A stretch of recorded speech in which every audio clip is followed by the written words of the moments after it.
എല്ലാവർക്കും നമ്മുടെ പുതിയ വീഡിയോയിലേക്ക് സ്വാഗതം. നമ്മുടെ ഇന്നത്തെ വീഡിയോ ഏറ്റവും ലേറ്റസ്റ്റ് ആയിട്ട് വന്നിട്ടുള്ള അവധി വാർത്തയെ പറ്റിയിട്ടാണ്. വീഡിയോ കിടക്കുന്നതിന് മുന്നേ നമ്മൾ ചാനൽ കാണുന്നവർ ചാനൽ സബ്സ്ക്രൈബ് ചെയ്തേക്കുക. അപ്പോൾ ഈ ഒരു വാർത്ത 31/7/2024 ബുധനാഴ്ച അവധി പ്രഖ്യാപിച്ച ജില്ലകളെ പറ്റിയിട്ടാണ്.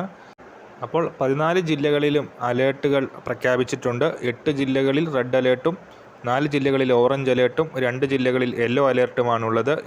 ഇടുക്കി മുതൽ കാസർഗോഡ് വരെ 8 ജില്ലകളിൽ റെഡ് അലേർട്ട്, എറണാകുളം, പത്തനംതിട്ട, ആലപ്പുഴ, കോട്ടയം ജില്ലകളിൽ ഓറഞ്ച് അലേർട്ടും ട്രിവാൻഡ്രം, കൊല്ലം ജില്ലകളിൽ യെല്ലോ അലേർട്ടുമാണ് ഉള്ളത്. അപ്പോൾ 11 ജില്ലകൾക്ക് ഓൾറെഡി അവധി പ്രഖ്യാപിച്ചിട്ടുണ്ട്. കണ്ണൂർ, കാസർഗോഡ്, കോഴിക്കോട്, മലപ്പുറം, വയനാട്, തൃശ്ശൂർ, എറണാകുളം, പത്തനംതിട്ട, പാലക്കാട്, ഇടുക്കി, ആലപ്പുഴ ജില്ലകൾക്ക് ഓൾറെഡി അവധി പ്രഖ്യാപിച്ചിട്ടുണ്ട്.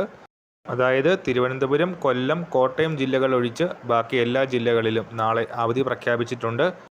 കൂടുതൽ അപ്ഡേറ്റ്സ് വരും വീഡിയോസ് ഉൾപ്പെടുന്നതാണ്. പുതിയ വീഡിയോയുമായിട്ട് ഉടൻ തന്നെ കാണാം.